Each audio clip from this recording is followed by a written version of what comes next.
Welcome to StartupJab.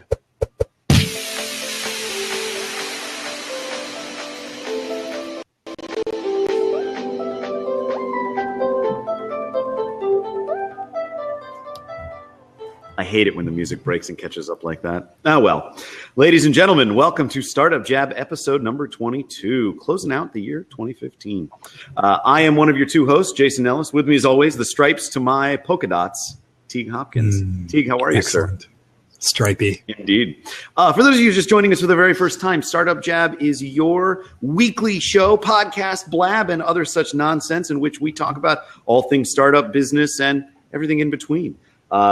We each week try to host a series of conversations about topics related to building your own business, managing your own time and energy, and most importantly, squeezing out as much possible effort and energy as you can in each day, because we're all about productivity here. We're also about other things, but that's a part of it. We're all about a lot of things. We are indeed.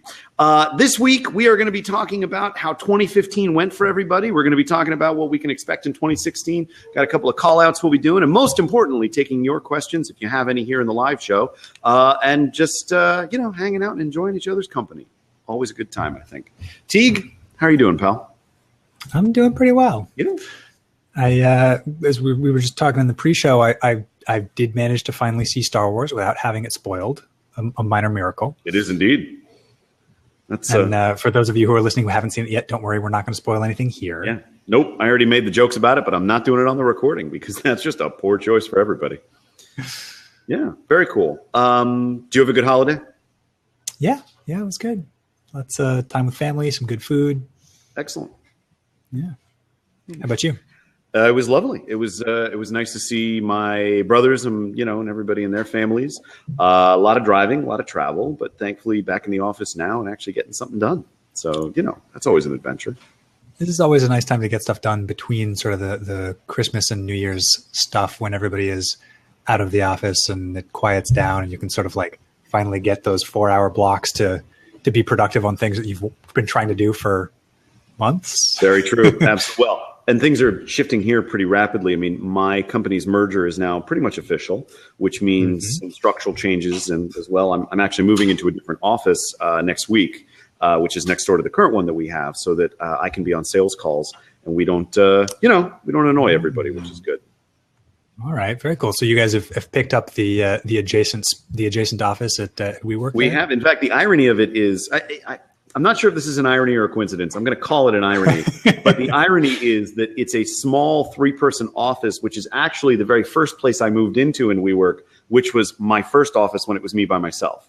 So the idea that now I merged my agency with another, we're 10 people, and my office is now my old office, is pretty great, actually. It's a lot of fun. So, it's got a nice circular nature to it. Indeed. Time is a flat circle, I think is what we're looking for there. Yes, exactly. Exactly. Indeed. Well, I don't want to keep everybody waiting. I'd love to jump into some of the things on our show's list. And we've got me and Teague here with producer Katie calling in from Belgium, as it were, a bit of Brussels. I can't do a Brussels accent, so I'm not even going to bother trying. I'm not even sure how that would go. I don't know. It'll all come out as Russian because that's pretty much all I can do. First things first, though, we're going to talk about something that is near and dear to my heart. For those of you who don't know, about a month or so ago, maybe 6 weeks now, a major game release came out, Fallout 4. Fallout being developed by Bethesda Studios here in the DC area. Phenomenal, expansive game. One of the great things about Fallout is that it is a game that really tries to build not just a great story and a great environment, but really a great world. And the idea behind it is you can, of course, do whatever you want in it without limitation. And one of the challenges that comes with that is what creative things can you think to do that the game designers didn't necessarily intend? So there's a couple of challenges that have come out there. There's one challenge for a guy who's tried to go through the game by just simply using as much speech check. So, he's got this skill, charisma, that lets you go through and try as many times as you can to convince people to do things for you.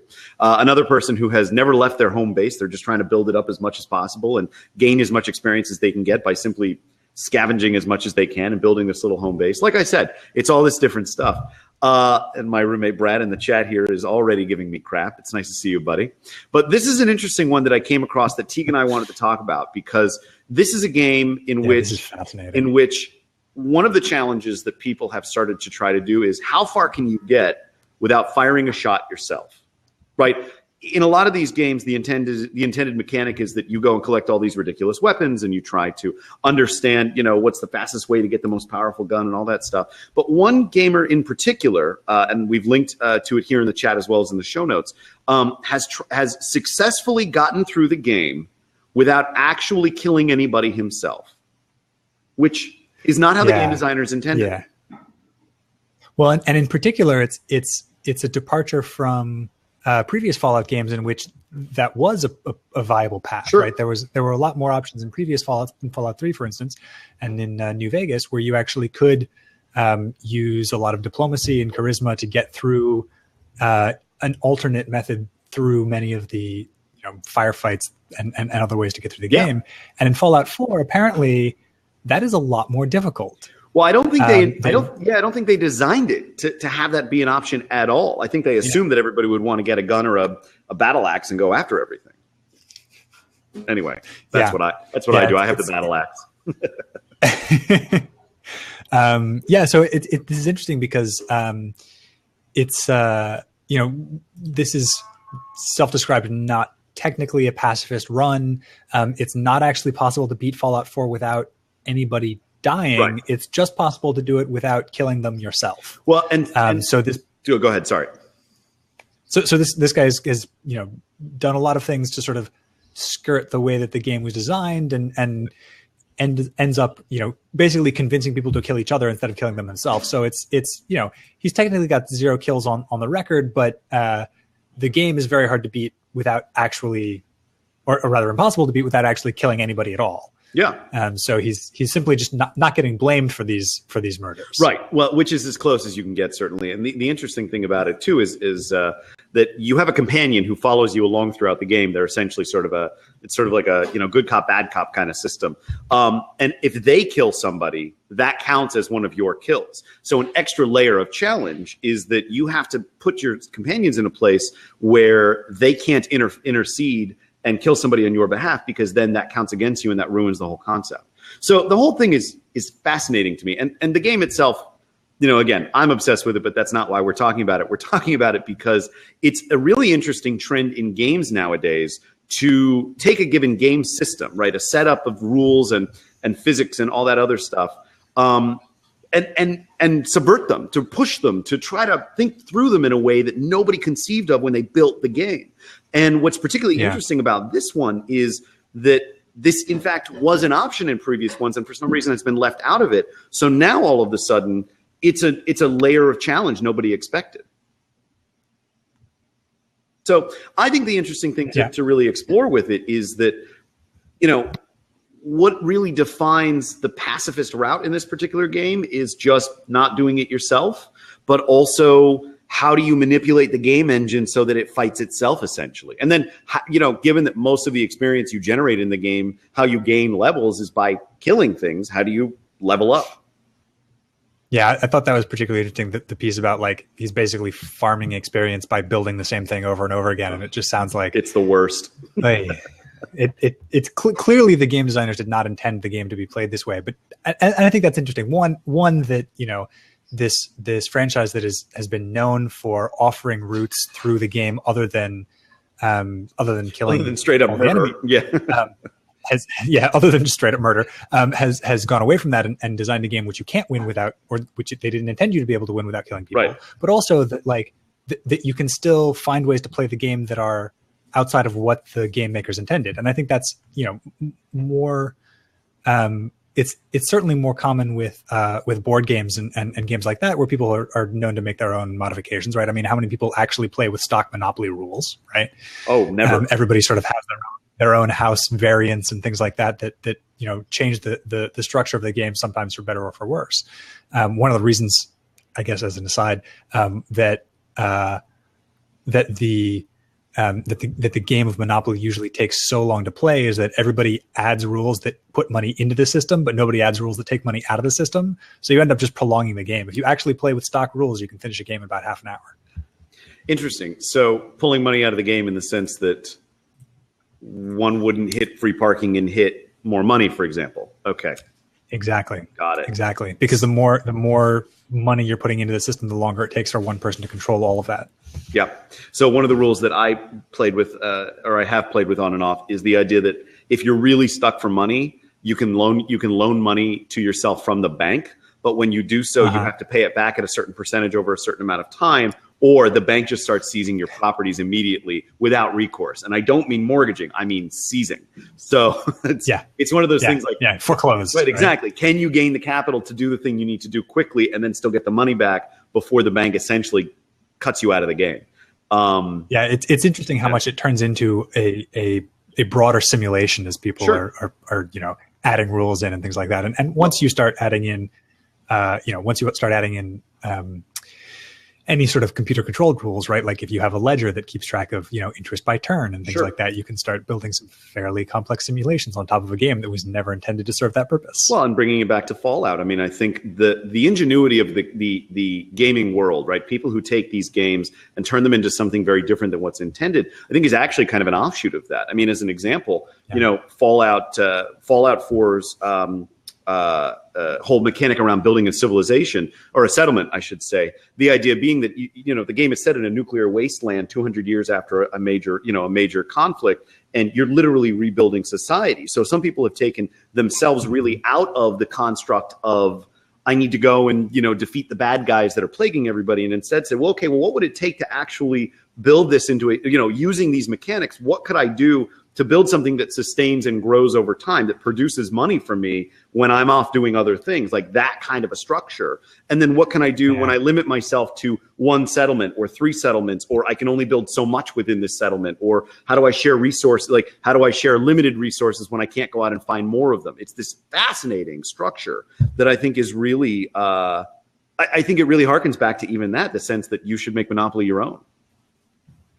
Yeah, and I think as we're seeing, there are more and more games, and maybe it's not more and more, but there's always been some number of games that allow for the player to add their own content, right? So you see it in games that have level editors and map editors, back to original like Warcraft having its map editors where people would create their own maps to play on, or more recently things like Minecraft, which is almost all about creation, and then the game that I'm playing a lot of recently, Halo 5, recently dropped Forge mode, which was a big post-launch update. And we knew it was coming, but it wasn't ready at launch, so they held it back, and now they've released it, and people are building these very intricate maps, and they've even added some basic scripting capabilities. So you can actually do a little bit of programming within your map to create things like functional elevators, and it's really interesting to see the things that people do with these games, and in particular the things that they do with these games that are not the way that the game was originally designed to be played. There are folks who will use that Forge mode for purely aesthetic purposes and build things that just look really cool. Right, not even intending it to be a multiplayer map that people play Halo on, just that it's a canvas. Well, I'll say this. I mean, I think the interesting thing about that is also how that, so Sean here in the chat is referencing his Command and Conquer mods and all the different ways that people personalize their games. The other part of it we haven't talked about is the mods market, which is developers and designers actually taking the core concepts of the game in terms of the visuals or the mechanics and building something on top of that. One of the first things that came out for Fallout 4 after it was released was mods that changed and improved the weather, changed the textures for people's faces or for their bodies, added certain capabilities that made the game different. I just watched a video about a guy in one of the power armors, basically sort of this giant robotic suit that's, looking like Santa Claus and going around and sort of presenting gifts to people, and this giant thing that shoots normally cannonballs is shooting, snowballs at people. I mean, these incredibly intricate systems are getting more layered and more interesting by the individual creativity of people who weren't involved in the original process and aren't contained within that world. I think it's fascinating. So anyway, I think that there's also, when we talk about mods and things like that, we talked a little bit in the pre-show about XCOM 2, which is I played XCOM Enemy Unknown on the Xbox, but the new XCOM 2 is only on PC, which is Mac, Windows, and Linux, because the developers have realized that that's where the the mods economy is, right? Yeah. That's where the people are creating the most mods, and they actually are designing the game to take advantage of that. Yeah. And I think you can take some lessons from that in any kind of business, where if you have fans who are engaged enough that they are willing to mod the thing that you've created, maybe take a look at making it easier for them, whether offering through some kind of an API, ways for people to make use of your tools, to extend that, to add new content, to extend the functionality in ways that you might not necessarily have done yourself, but that if you've got one person who's willing to create it, I bet you've got 100 others who will use it. Yeah. Just because that's how the numbers usually break down. That's right. The Wikipedia contribution percentages, right? It's out of all of the users, it's something like 5% will ever edit an article, and 1% will ever create an article, but everybody else will be happy to consume them. Well, and then you look at platforms like, as Ryan in the chat here on the Blab is saying, games like Mario Maker then become this whole other environment and world that nobody ever intended, that designing the best level isn't just the thing that people want to do. They challenge each other to certain limitations on old school levels or that kind of stuff. And it becomes a question of how do you democratize? Constraints breed creativity. Sure, absolutely. Well, but also, I think you bring up an interesting point about Wikipedia and that kind of an environment where, at a certain point, people are going to be very limited in their ability to change it unless the developers open up the market and say, here's a way that you can make it your own. Interestingly, the mods that are normally limited to PC gamers are going to be coming to Xbox and PS4 eventually for console users for Fallout, and I assume other Bethesda games. Yeah, well, then implementation of that will be really interesting, whether it's marketplace or it's here's a list of them, install at your own risk, like that kind of stuff. I think it'll be really interesting. Yeah. I don't know. I know that video games are such a tired concept for those of us in sort of a, late Gen X, early millennial kind of thing, because, we all grew up with, with Nintendos and later PlayStations in our house. But the truth is they're more than just an entertainment model. They're an interesting outlet for creativity that I think is really taking off. So. Yeah, well, it's particularly as we get some maturity in the video game market in terms of criticism, right? We can see games being treated as an art form, like movies are treated as an art form now, when if you went back 50 years, you might see movies being treated as less of an art form, and it would be written books being the primary art form, or live theater or something like that. And we're just starting to get to don't you knock my theater, damn it. I'm kidding. This is exactly right. There was a time when theater was considered the trivial, the sort of it was not viewed with the same respect as more mature art forms. I'm not sure it's still respected. Before both of our life. No, I hear what you're saying. I think like anything else, these platforms, call them that, develop over time, right? There's sort of a this is not something to be taken seriously. This is, they go through the stages rather of this is for kids. This isn't to be taken seriously. How can you call this art? How can you call this, viable? Well, only in these circumstances. Well, only in these circumstances. Okay, it's art. I'm with you on that one. And to be fair, there is theater out there that is definitely not what I would consider art. But then again, that's all a personal judgment, and that comes down to taste and not objectivity. So. Yeah, we could talk for a long time about what is art. Yeah, but, that's probably one tangent too far, maybe, or maybe 3 tangents too far. I don't know. We tangent a lot, but I like it. Okay. Well, for those of you listening, we'd love to hear your thoughts. Please feel free to share them about this topic and anything else that we're sharing today. Moving on to our next topic of discussion, a lovely little article from our close personal friends. Okay, we don't really know anybody there, but Harvard Business Review on why good managers are so very rare. Teague, tell us a little bit about your thoughts on this one. Yeah, so I like this. This in a lot of ways, this echoes things that I've been saying for a long time, or that I've been thinking for a long time, and it says it more eloquently, perhaps. That being very successful as a programmer or salesperson, engineer, designer is no guarantee that someone will be even remotely good at being a manager. And yet, still, most companies promote people into management positions not because they are good managers, but because they're good at their functional discipline, and that they seem to deserve it because they've been so good at their discipline. Yeah. And large companies have approximately 1 manager for every 10 employees, says the article. And this study finds that about 1 in 10 people possess some ability to manage. So if you do the math, there are enough talented managers to have everybody have a good manager, Yeah. but that doesn't necessarily mean that you have the right people in the role. Yeah.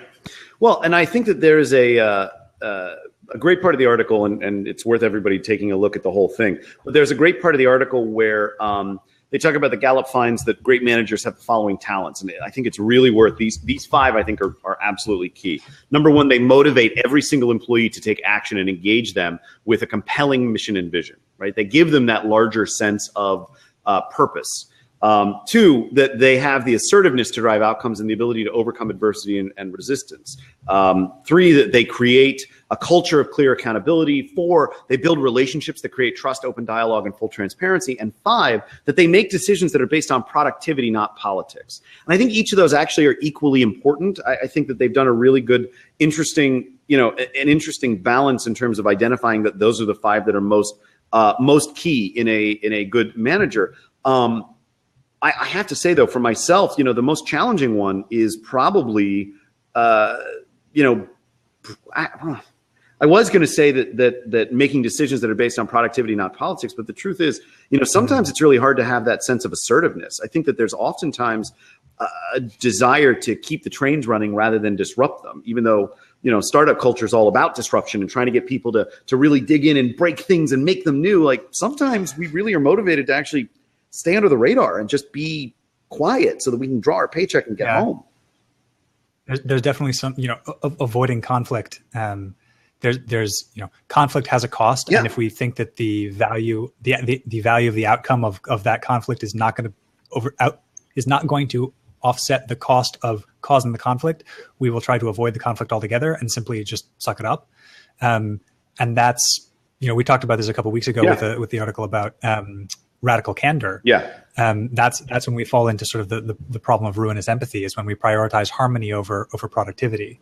And I think that that's that's ends up being a big problem in the long run, because if we don't have a feedback loop that we can trust, we end up not improving. We end up stagnating as both leaders and employees. And we know that in order to be competitive, we have to always be learning, we have to always be improving, or somebody else will be learning faster and they will be more competitive than we are. And so I think that, that challenge is that we often underestimate the long-term effects of not addressing a problem directly, in exchange for overvaluing the short-term costs of rocking the boat, Sure. right? Of bringing up the problem and having a frank discussion about it. Yeah, no, I hear you. I think that one of the challenges that I have found in managers that I have not gotten along with well is that there's a sense of not selfishness, but a sense of me first that I think a lot of them sometimes fall into because they're used to, that they're used to protecting themselves first, that a lot of managers don't get the right kind of training to understand that they're there for their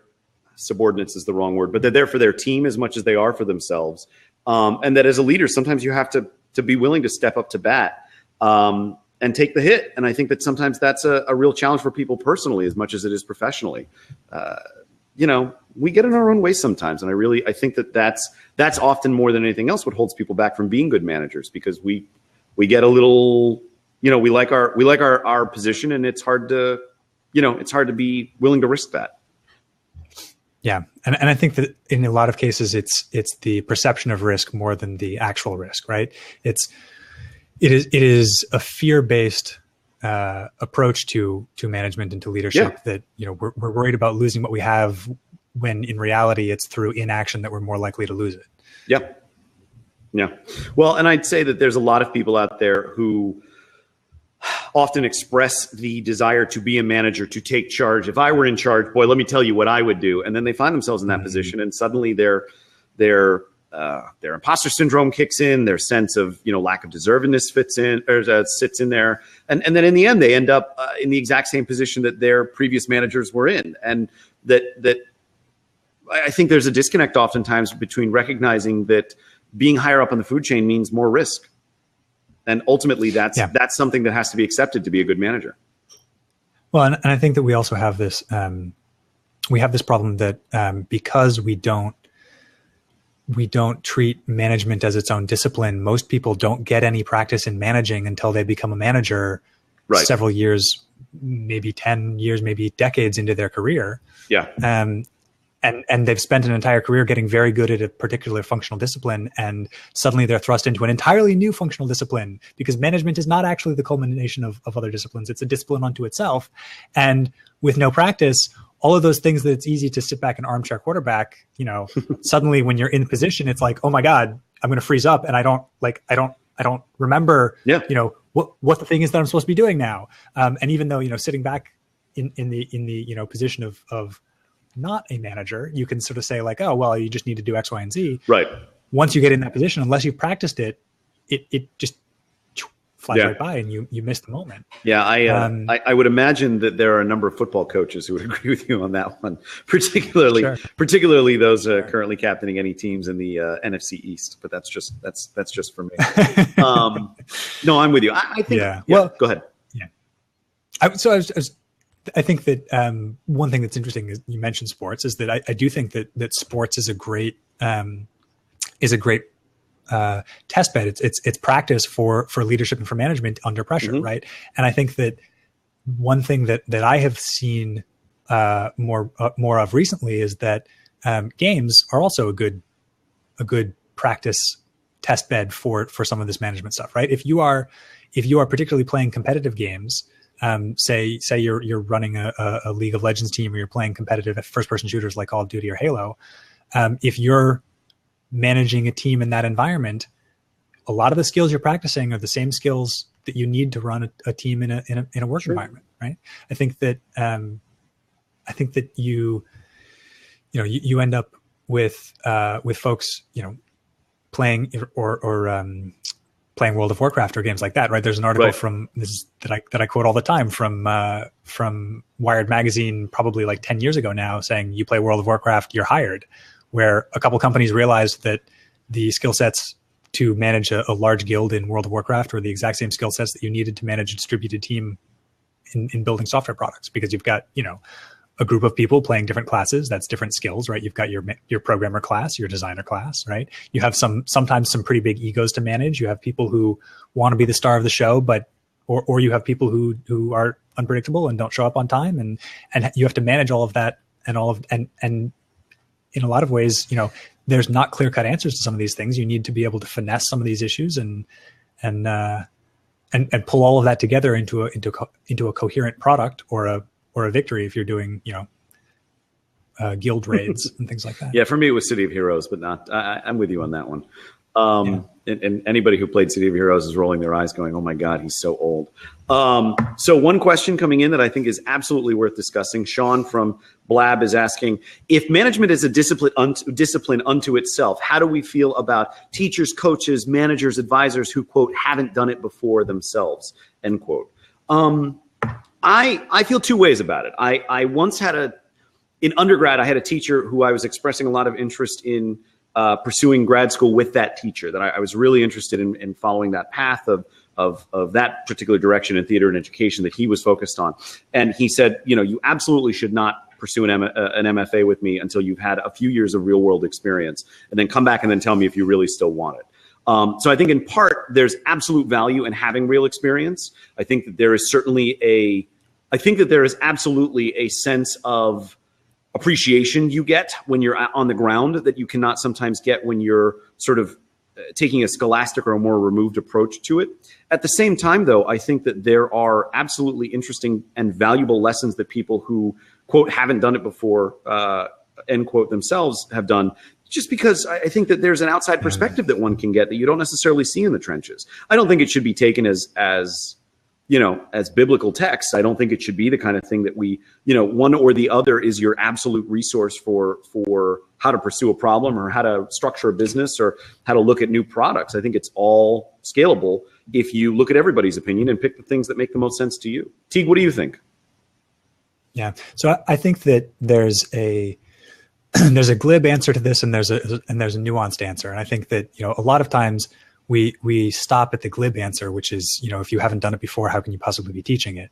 I think the more nuanced answer is we have to actually pay attention to what the it is, right? Yeah. And in some cases, it's, you may be, I'll use an example from my own business, right? You may be building a startup, raising venture capital, and trying to go to $1 billion, and that's certainly not something I have personally done before. But most of the people that I coach are not looking for coaching on the raising capital and going to $1 billion part of it. They're looking for coaching on a specific piece of it, like how to manage interpersonal relationships, right? How to manage a growing team, how to design a structure, for an organization that actually scales as we move along. And so I can provide advice on those things without having done the entirety of the experience. And I think that's true for most coaches and managers and advisors. Is the things that you go to them for are not necessarily the things that you're doing yourself, right? You want to have complementary skill sets.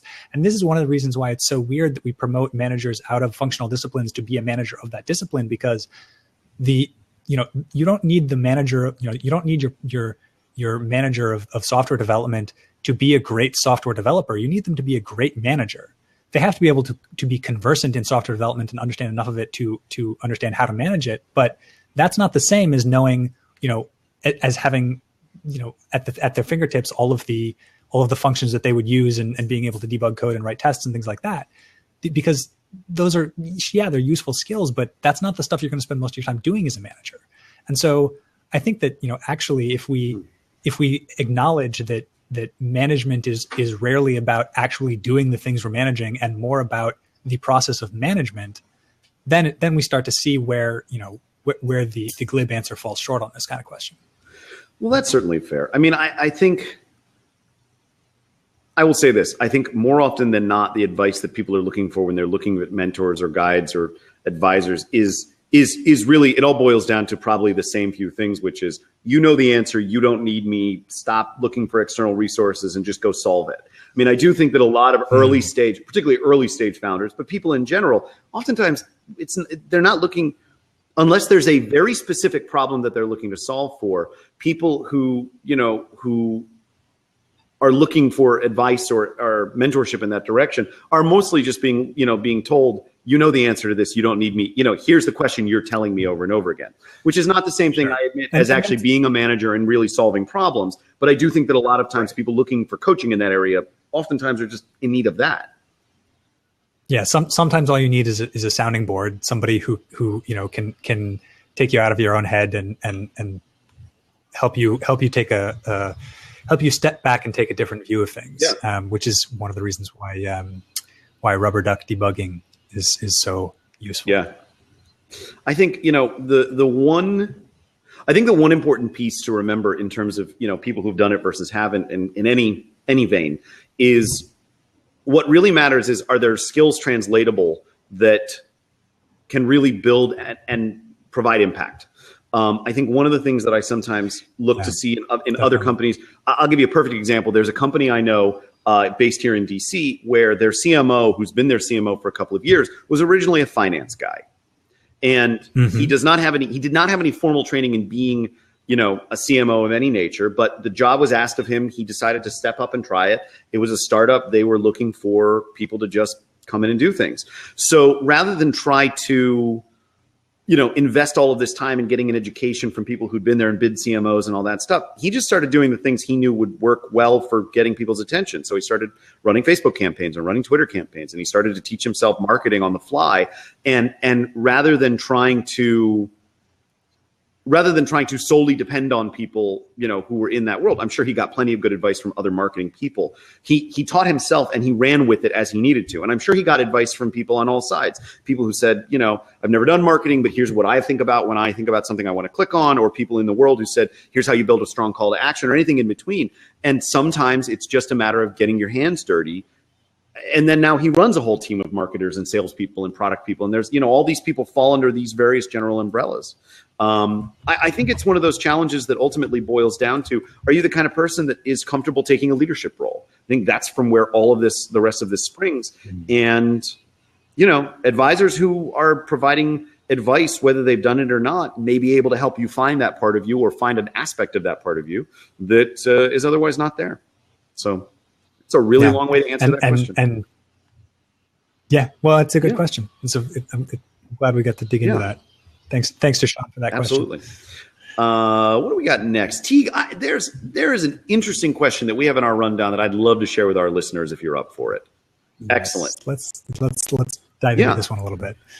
So go ahead. The question we have is, why are there so many podcasts about podcasting and blogs about blogging and startups that serve startups? Why is that? Well, I think it's like, why do people blab about blabbing? Self-reflectiveness. Yes. I really like talking about me. I mean, it's interesting, right? You see so many. It's almost the, like, as people are learning the thing that they're doing, they want to talk about the thing that they're doing on the thing that they're doing. Right. And so, like, as people are learning about how to start a startup, they want to build tools for other startups as they're doing this, right? As they're learning how to podcast, they want to talk about what they're learning and podcast for other podcasters. The funny thing is that it all sort of becomes this, like, I don't know, reflexive navel gazing kind of approach to things where, yes, there are some other podcasters out there who want to listen to a podcast about podcasting, but there's also a lot of people who want to listen to podcasts about, other things that they're actually interested in, who may not be interested in starting a podcast. Well, to be fair, there are a number of people who have podcasts about podcasting and they have sizable audiences. So wouldn't it fair to stand perhaps that this is a function of the free market of content saying, here's all the things we're doing, and people going, yeah, I want to listen to that. Yeah. Could be. Yeah. I'm honestly asking you, by the way, because I really want you to tell me I'm wrong, because I'm going to come up with something that you disagree with. You watch. I disagree with you all the time. You just don't notice because I'm so polite. I think that the one that I think is really funny is that is the startups building things for other startups, right? When you're starting a business, you know about what it's like to be a startup, and so you think, well, I'll make some tools that I would use and I'll sell them to other startups, which in most cases is actually a terrible business plan.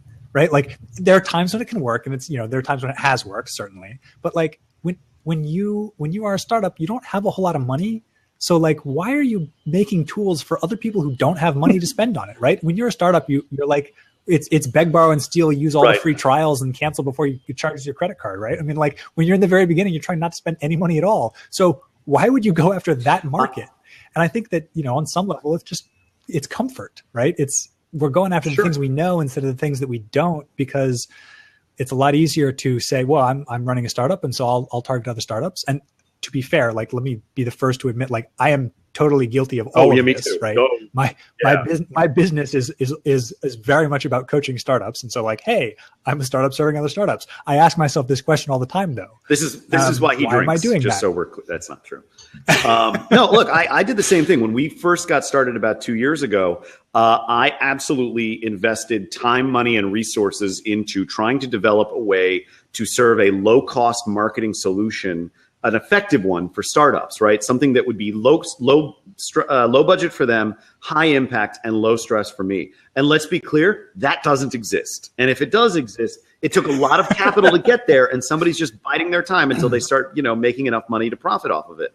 I mean, the reality is, let me put it this way. I would make the argument that if you're doing those kinds of things, podcasting for podcasters, blabbing about blabs, et cetera, all that stuff, even doing startup tools for startups, if you look at it as a secondary opportunity, if it's lead generation, if it's something other than I'm trying to make a profit off of you people, then you're good to go. I think there's a lot of really good reason to, invest in startups, as an example. Some of the people that I've helped 2 years ago to get their stuff off the ground now regularly bring in 40 or 50 grand a month in gross revenue. And they're starting to get very serious about serving the kinds of customers that they want to. And now the conversation is worthwhile for us to do something together. So I think that sure. And I'm not saying that it can't be successful, right? I'm not saying that if you're a startup building tools for startups, you won't be successful. There certainly are people that are successful, but I think it's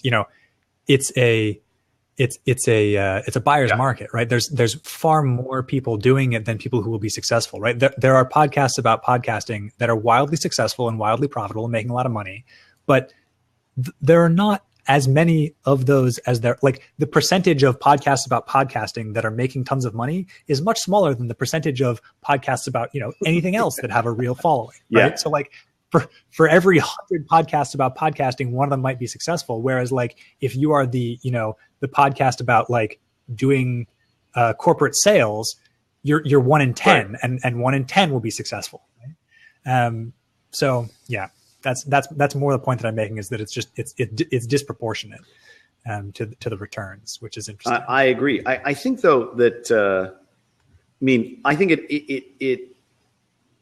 I would say this. I think it brings up an interesting question, which you had sort of asked about another thing on our rundown that I kind of want to bring up now, actually, because I think it actually it dovetails kind of well with this. Because the question that Teague and I have been asking ourselves for the last couple of months, and Katie being part of this is certainly helping to form the answer to that question. What are we doing StartupJab for, right? We've done 22 episodes of this show. It's been a lovely opportunity for us to get to know some great people, to talk about some really interesting subjects, to develop some opportunities in the podcasting and the live streaming world. But what is the actual reason that we're doing it? Are we able to, or are we attracting our startup founder niche to our respective businesses, for example, without turning off our wider client portfolio? Are we serving people with something that's valuable? I think that there's a lot of questions for us in that, and I don't know that we have an answer yet.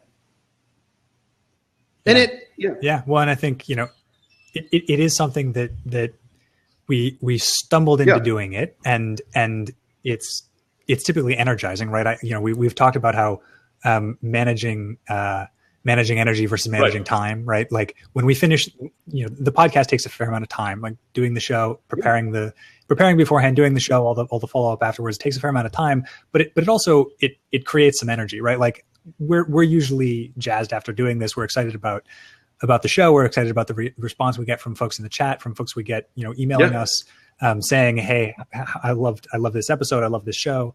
That really is what is keeping us going. And the question has sort of just been like, okay, so that's enough to sort of keep us going. Right. But what else? What do we need to do to actually justify an investment in this? What do we need to what value can we get out of it that justifies taking some extra time to do things like make our website a little bit better, schedule some shows farther in advance, do a little bit more with the audio, do a little bit higher quality? What are the things that, what would be the tipping point to get us beyond like doing this as a labor of love and justify some additional investment in it? What? And that's sort of been the question that we're wrestling and with. I think, there's also the challenge on our individual sides and Katie's as well. I mean, we each own and operate businesses, right? I mean, part of this is that we got into, what was it now? 5 months ago? Did we start this thing 5 months ago? I was just looking the other day because I was like, I don't know how long ago it was. And someone said, well, if it was 22 episodes, one a week, that's 22 I think weeks. It's like 20 weeks, but still, it was during the summertime. We started, so I went back and looked. We started in mid-August. Wow. Yeah. It has been a while. I'm so tired of looking at your face. That's not true. You're tired of looking at mine. I get it. No, your hair makes up thank for God. For those audio listeners who've never watched, they're like, I got to just log in and just look.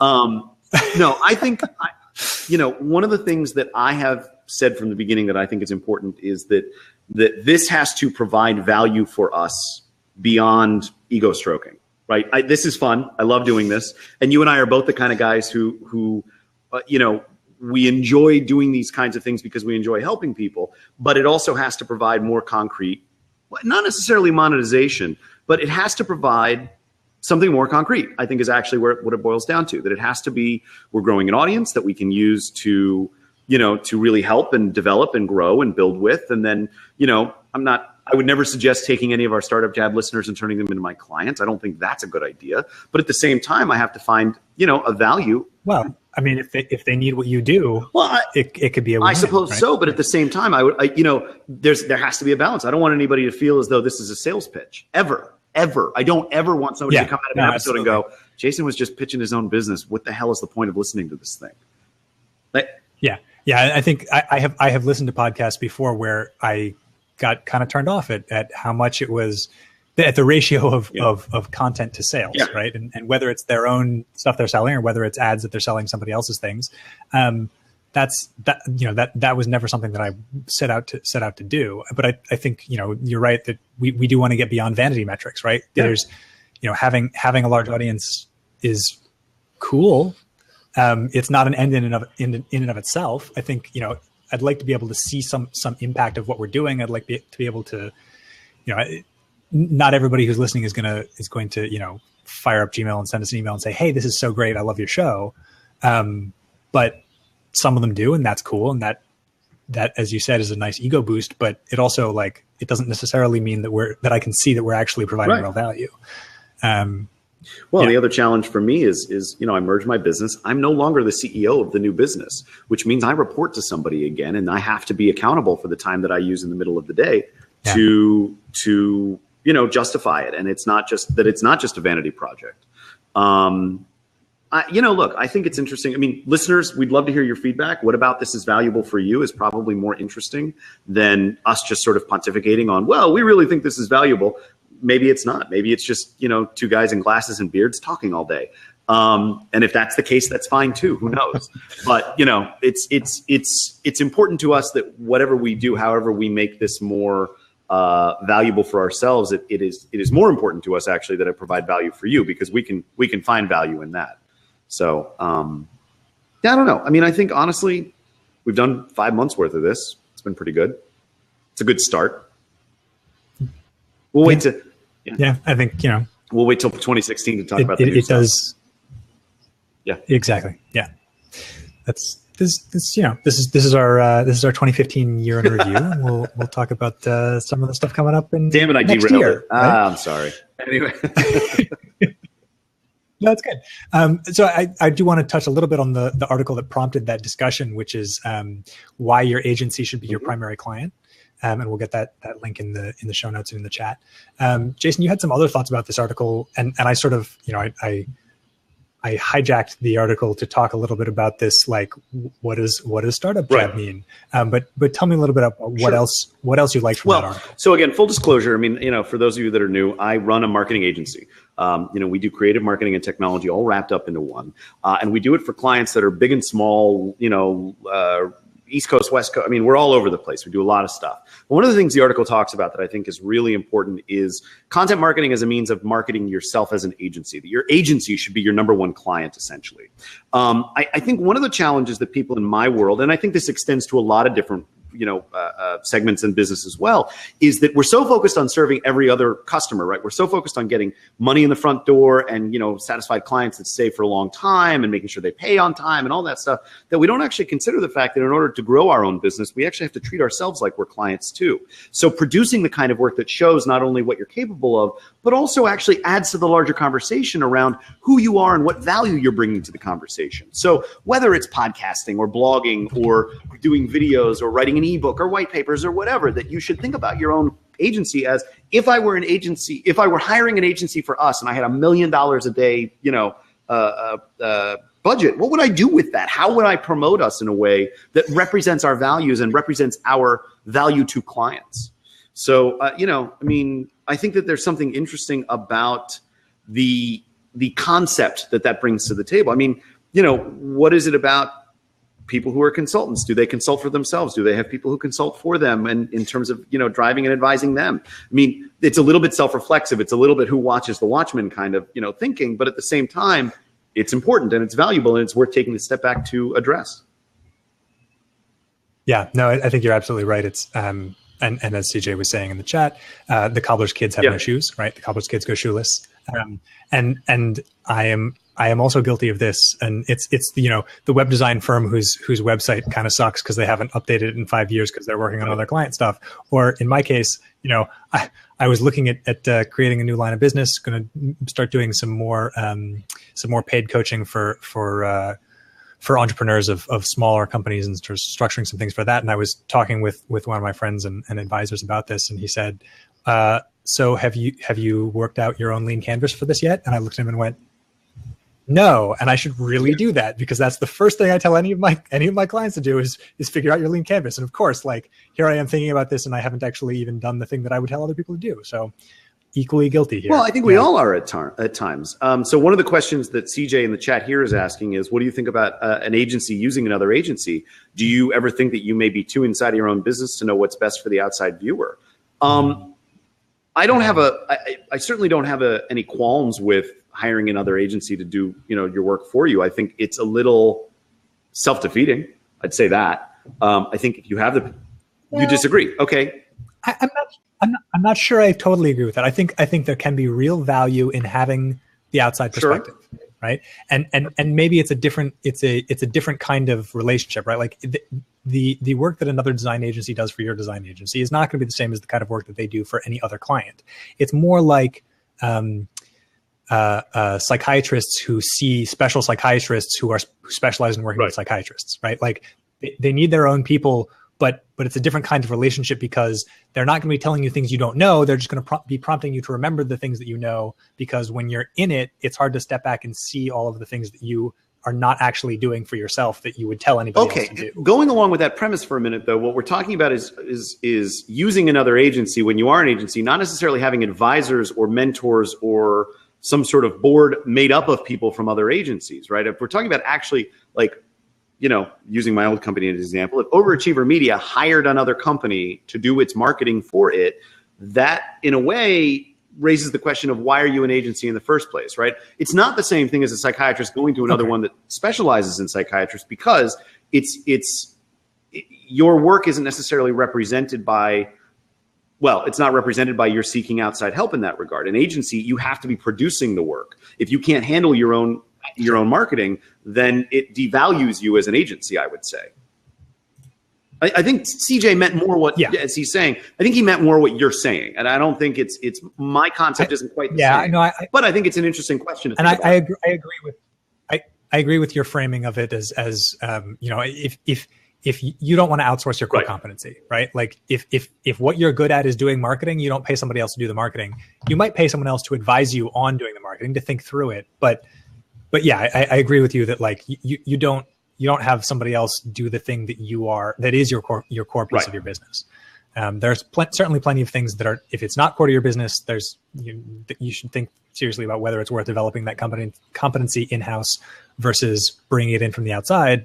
But even for the things that you're good at, I think it can be useful to have the outside perspective. Yeah. So I think, I think we're looking at it two different ways, and I think that absolutely. I mean, and I'd say this. I think that I think if you're looking at your sort of unofficial board of directors, your mentor group, whatever, I think it's important to have inside and outside perspectives. I mean, I talk to people who have run agencies, right? I have people who understand this specific world. And then I also talk to people who have absolutely no link to this world whatsoever, specifically because they may think of something I hadn't thought of, right? It's from the mouths of babe kind of approach in that way, because they may be totally innocent of the muck and mire of working in the agency world, but they may say something or give a suggestion that inspires me to think about something differently, to be a little bit less beholden to the rules of that world, and to think about it in a way that goes, yeah, actually, we don't need to keep doing this the way we've always done it. Let's try something new. Yeah, and we could talk a whole lot about how to construct an effective board, and the importance of having outside independent board members and things like that. Which is perhaps a topic for another show. Oh, I'm sure that there's always a topic for another show, Teague. Why do you have to throw it away like that? My goodness, we're trying to have a serious conversation here. That's probably the best response. Yeah.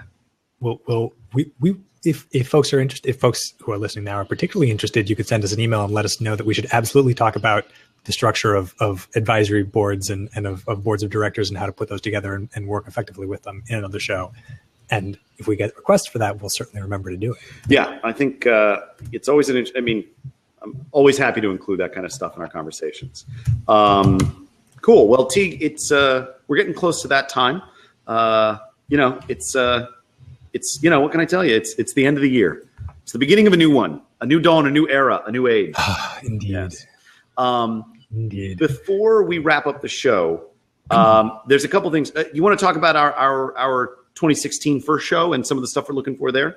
Yeah. So one of the things that we'd like to do is this was a little bit of year in review show. And one thing that we'd like to do for the first show of the new year is share some of our lessons learned, and also share some of the lessons learned by our audience and our guests and folks who we've had on the show. And we'd love to involve all of you in putting together a great show to kick off 2016. And one of the things that we'd like to request from you is to share with us your biggest lesson learned from the past year. And there's a number of ways you can do that. If you want to send us an email or send us something through the contact form on our website, that's at startupjab.com. But we would also love it if folks would would send us audio that we can actually play on the show, and give us your 10 or 15 seconds of your greatest lesson learned, and we'll share some of those on the show. We have set up a voicemail box to collect these. If that's the easiest way, you can call us at 641-715-3900 and enter the mailbox number 637221. We'll put that in the show notes, and we'll get that in the chat so you don't actually have to write some that poor down. podcast listeners writing purposely on their arm, just trying to get it done. Exactly. Yeah. They're like, oh my God, what was that number again? Fortunately, on a podcast, you could even rewind and listen, but just check in the show notes and we'll get it in there for you. Or you can send us an audio file or a video file on Dropbox or Google Drive or whatever way you want to upload it, and send it to us using your favorite method, whether that's Facebook, Twitter, email, or etc. And we will get some of those into the show at the first show of the new year. We'll talk about our lessons learned, your lessons learned, and we'll all learn from each other in this wonderful community of Jabberwocks. Sounds very communist. I don't know that I like that. Just feels un-American. Actually, truthfully, given that we have a fairly international audience, as the map is currently showing, I'm okay with that.